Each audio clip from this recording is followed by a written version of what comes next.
الحمد للہ رب العالمین وصلی اللہ علی محمد وآلہ الطیبین الطاہرین اللہم صلی علی محمد وآل محمد رب زدنا علما وفہما والحقنا بالصالحین بحق محمد وآلہ الطاہرین۔ ایک حضرت موسیٰ علیہ السلام کی بعثت کے سلسلے میں درس جاری تھا۔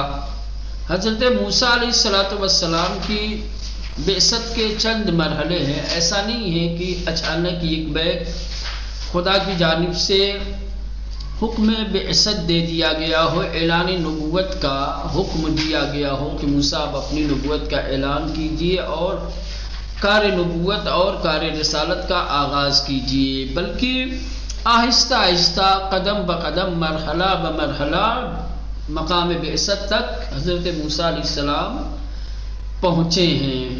ٹھیک ہے، دو مقامات بیان کر چکے ہیں، یہ تیسرا مقام تقدس مکان۔ ٹھیک، جس جگہ پر جس مقام پر حضرت موسیٰ علیہ السلام نے جلوہ باری تعالیٰ کا مشاہدہ کیا تھا، جہاں جلوہ الہی کو دیکھا تھا، وہ جگہ، وہ محل، وہ مکان بہت ہی مقدس اور متبرک مکان تھا۔ خود قرآن مجید نے اس کے تقدس کو بیان کیا ہے۔ جب حضرت موسیٰ علیہ السلام قریب پہنچے ہیں تو حکم ہوا فَاخْلَعْنَ عَلَيْكَ إِنَّكَ بِالْوَادِ الْمُقَدَّسِ طُوًى، کہ موسیٰ اپنی نالین کو نکال دیں، اس لیے کہ آپ ایک مقدس اور پاکیزہ سرزمین میں وارد ہو چکے ہیں، داخل ہو چکے ہیں۔ یہ طویٰ کیا ہے؟ طویٰ طور کے پہاڑ کا جو دامن ہے، نیچے کا حصہ، ٹھیک، وہاں پہ ایک سرزمین ہے، میدان کو بھی کہتے ہیں، جلگہ کیا آیا ہے، طویٰ نام جلگیس در دامن طور۔ طویٰ نام ہے ایک جلگہ کا، ایک سرزمین کا جو طور کے دامن میں ہے۔ دامن جانتے ہیں نا کس کو کہتے ہیں؟ پہاڑ کے جو پھیلا ہوا نیچے کا حصہ رہتا ہے دور تک، اس کو کیا کہا جاتا ہے؟ دامن کہا جاتا ہے۔ ٹھیک، اسی دامن میں ایک سرزمین ہے جو بہت ہی شاداب ہے، سرسبز ہے، اسی کا نام ہے طویٰ۔ جگہ کا نام ہے، آپ یوں کہہ سکتے ہیں، کیا ہے؟ ہاں، ایک جگہ کا نام ہے، ایک مقام کا نام ہے، اور یہ جگہ کوہ طور پر کے دامن میں ہے۔ کوہ طور کے دامن پہ ایک جگہ ہے، ایک میدان ہے جسے طویٰ کہا جاتا ہے۔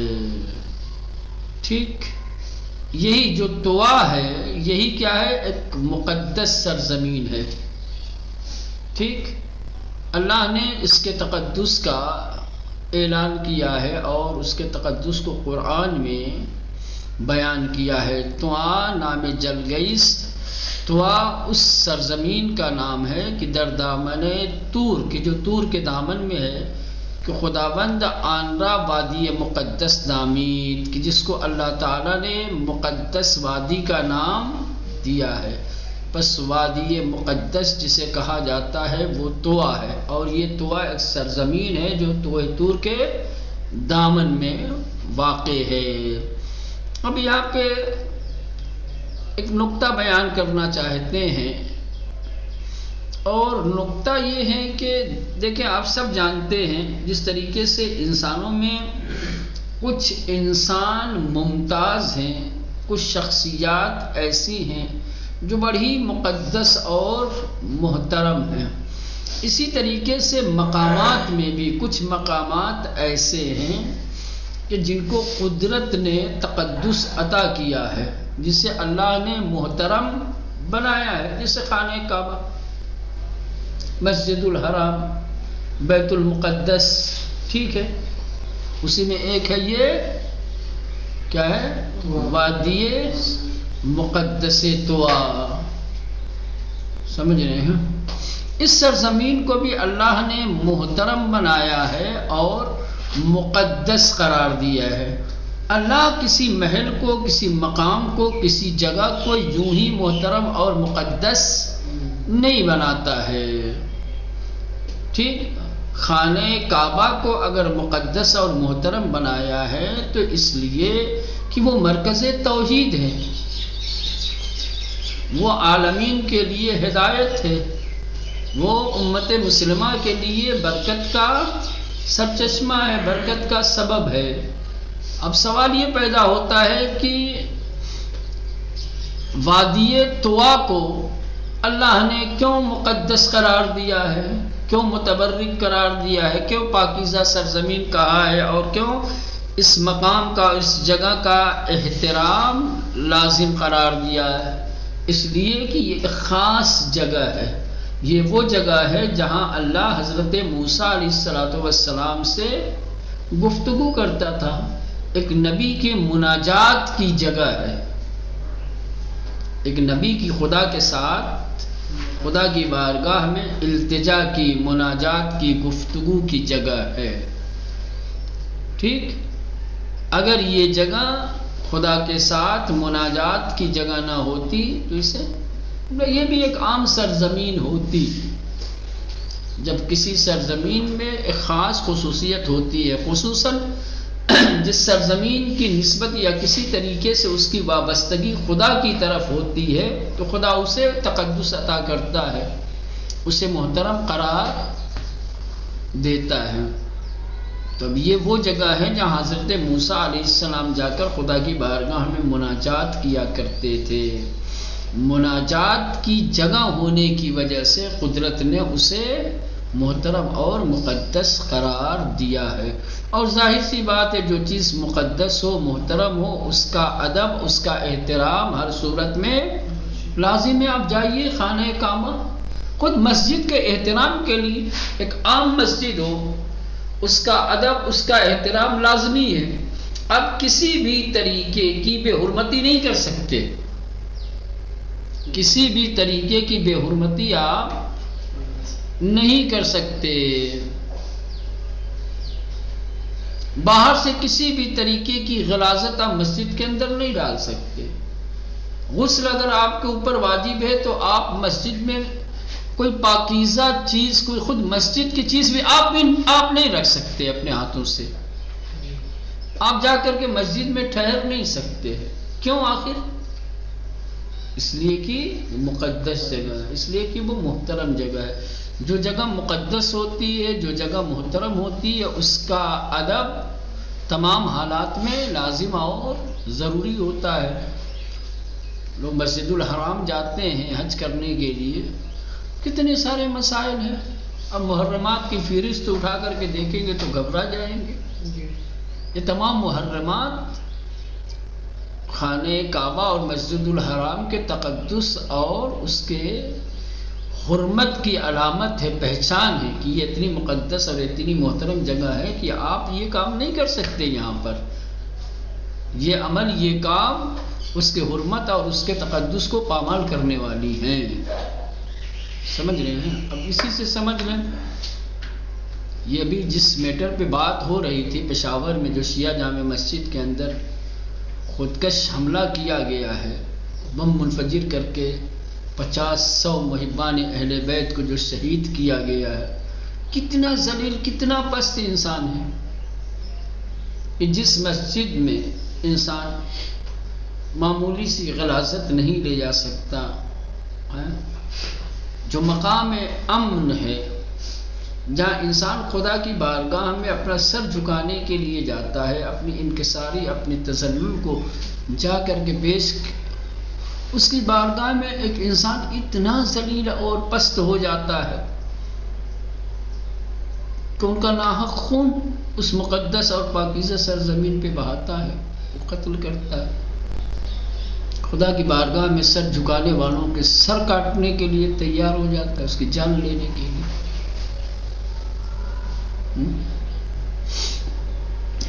بہرصورت یہ تقدیس و احترام ان سرزمین، جو وادی مقدس ہے جسے طوا کہا جاتا ہے، اس سرزمین کا احترام اور اس کا تقدس بخاطر آن اس کے اس کا تقدس اور اس کا احترام اس وجہ سے ہے کہ محل مناجات با خداوند می باشد، کہ خداوند متعال سے مناجات کی جگہ ہے۔ حضرت موسیٰ علیہ السلام اسی مقام پہ جا کر کے، اسی جگہ پر جا کر کے خدا کی بارگاہ میں مناجات کیا کرتے تھے۔ تو خدا کی بارگاہ میں مناجات کی وجہ سے اس سرزمین کو تقدس حاصل ہوا ہے اور اسے محترم قرار دیا گیا ہے۔ اب جب یہ وادی، اب یہ سرزمین جب محترم اور مقدس ہو گئی تو درچنین شرائطی باعث شرط ادب بجا آورد، تو اب لازم ہو گیا کہ اس کے تقدس اور اس کے احترام کو مد نظر رکھ کے تمام حالات میں اس کا ادب کیا جائے، اس کا احترام کیا جائے۔ اسی لیے اللہ نے کہا فخلن علیک۔ اب نالین کے ساتھ یہاں نہیں آ سکتے۔ جوتا چپل پہن کے کوئی مسجد میں جاتا ہے؟ نہیں جاتا، کیونکہ مسجد کی بے حرمتی ہے، کیونکہ مسجد کی بے احترامی ہے۔ اب یہ وادی مقدس جہاں حضرت موسیٰ خدا سے تکلم کرتے ہیں، جہاں خدا کی بارگاہ ہمیں مناجات کرتے ہیں، یہ سرزمین مقدس اور محترم ہے، تو یہاں پر حضرت موسیٰ نالین کے ساتھ نہیں جا سکتے۔ لہذا درچنی شرائطی باعث، اب جب یہ سرزمین مقدس اور محترم ہو گئی تو اس طریقے کے حالات میں، اس طریقے کے شرائط میں لازم ہے کہ شرط ادب بجا آورد، کہ ادب کے شرط کو پورا کیا جائے، ادب کا لحاظ کیا جائے۔ انی انا ربک، بے شک میں تمہارا پروردگار ہوں۔ فخلع نعلیک، فخلع نعلیک، تم اپنے جوتیوں کو نکال دو۔ ہمن امر بلا کے تقدس، ہر زمان و مکان مقدس۔ یہ جو وادی مقدس کا، یا یوں کہا جائے کہ وادی مقدس کے تقدس کا جو معیار ہے، اس سرزمین کو جو تقدس دیا گیا ہے، جس بنیاد پر اس سرزمین کے تقدس کے جو میزان اور جو معیار ہے، یہی دوسری تمام سرزمینوں کے تقدس کا بھی معیار ہے، کیونکہ یہ مناجات کی جگہ ہے، خدا کی بارگاہ میں حاضری کی جگہ ہے، خدا کے ساتھ راز و نیاز کی جگہ ہے۔ لہذا دنیا میں وہ تمام جگہیں جہاں پر مناجات ہوتی ہے، جہاں سے خدا کی بارگاہ میں حاضری ہوتی ہے، جہاں اس کی عبادت اور بندگی کی جاتی ہے، وہ مقدس اور محترم ہے۔ اس کے تقدس کا لحاظ اور اس کا احترام کرنا لازم اور ضروری ہے، بغیر نہ بین اجزاء زمان و مکان تفاوتی نہیں، اس لیے کہ زمان و مکان کے اجزاء میں کوئی فرق نہیں ہے، چاہے کوہ طور کی وادی پر مناجات کی جائے تو کوہ طور کی وادی مقدس ہو جائے، کانودر کی مسجد امام حسن عسکری ہو، یہاں سے فرق نہیں پڑتا، نہ زمان کا فرق ہے نہ مکان کا فرق ہے۔ معیار تقدس کیا ہے؟ مناجات ہے، عبادت ہے، بندگی ہے، خدا کی بارگاہ میں عبودیت ہے۔ تو چاہے جس سرزمین سے ہو، چاہے جس وقت ہو، جہاں پر بھی جس وقت مناجات ہو، وہ سرزمین کیا ہوتی ہے؟ اس وقت محترم ہوتی ہے، مقدس ہوتی ہے۔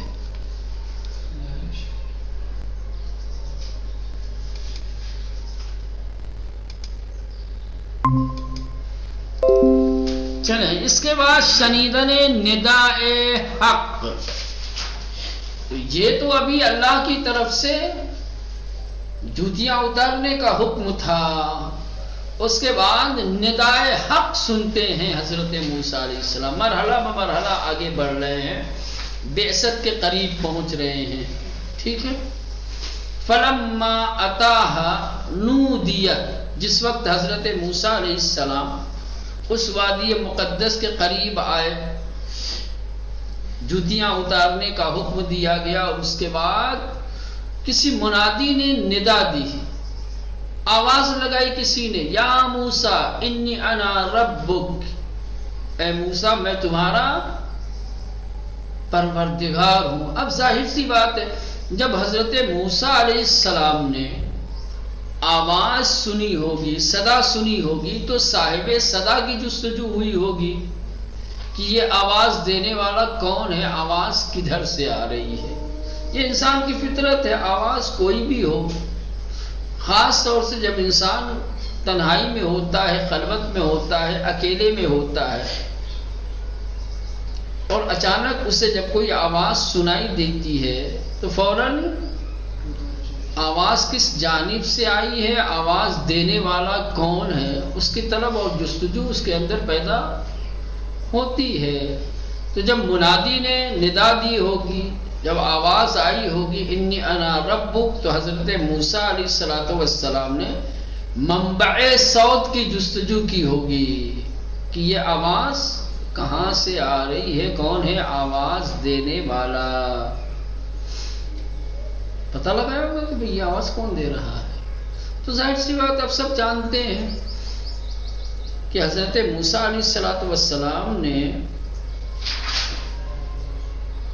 جب جستجو کی اور تلاش کیا تو دیکھا کہ ایک درخت ہے، اس درخت سے یہ آواز آ رہی ہے۔ اب بہت سارے سوالات یہاں پہ پیدا ہوتے ہیں کہ جب درخت سے آواز آ رہی تھی اور حضرت موسیٰ جب متوجہ ہوئے ہوں گے کہ یہ آواز اس درخت سے آ رہی ہے، تو اب یہ جملہ سن کر کے انی انا ربک، میں تمہارا پروردگار ہوں، تب تو حضرت موسیٰ علیہ السلام کے اندر اور زیادہ بے چینی اور اضطراب پیدا ہوا ہوگا کہ بھئی یہ ایک درخت ہے اور یہ درخت میرا رب ہونے کا دعویٰ کر رہا ہے، ماجرا کیا ہے، داستان کیا ہے، کیا واقعی یہ درخت میرا رب ہے؟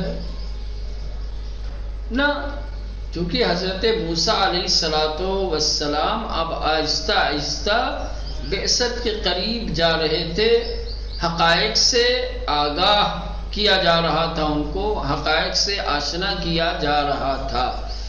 حضرت موسیٰ علیہ السلام جانتے تھے کہ یہ آواز اس درخت کی نہیں ہے، درخت صرف اور صرف آواز کا وسیلہ ہے، یہ آواز اس کی ہے جو اس درخت کا خالق ہے اور جو اس درخت میں آواز پیدا کرنے پر قادر ہے، جو میرا حقیقی رب ہے۔ چونکہ پروردگار کسی بھی شکل، کسی بھی صورت میں کسی کے بھی سامنے نہیں آ سکتا۔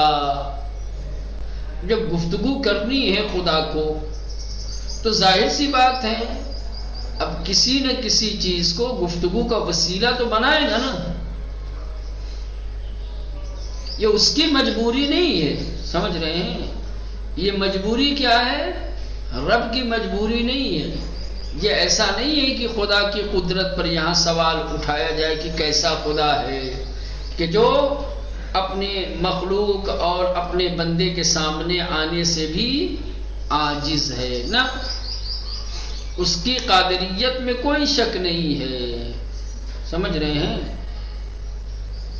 نقص اور عیب ہمارے وجود میں ہے، ہمارے جسم و جان میں، ہمارے وجود میں اتنی طاقت نہیں ہے کہ ہم اس کے وجود کو تحمل کر سکے۔ لا تدرکہ الابصار، قرآن نے کہا نا لا تدرکہ الابصار، ہماری آنکھوں میں حضرت موسیٰ علیہ السلام نے صرف ایک جلوہ دیکھا تھا،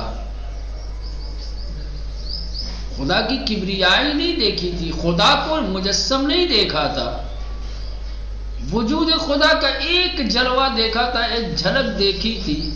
اولو العزم نبی اور پیغمبر ہوتے ہوئے بے ہوش ہو کر کے گر کے، ایک اولو العزم نبی اور پیغمبر کے اندر جب اس کے ادراک کی قوت نہیں ہے تو معمولی انسانوں کے اندر کہاں سے یہ قدرت آ سکتی ہے؟ تو بہر صورت تو یہ ایک درخت تھا جس کو قدرت نے وسیلہ بنایا، کیا ہے؟ گفتگو کا۔ فلما اتاہا، جس وقت حضرت موسیٰ علیہ السلام وادی مقدس میں پہنچے تو نودیہ یعنی ندا دی گئی، پکارا گیا، یا موسیٰ، اے موسیٰ، انی انا ربک، بے شک میں تمہارا پروردگار ہوں۔ منبع صوت ظاہر موسیٰ صدر از درخت شنید۔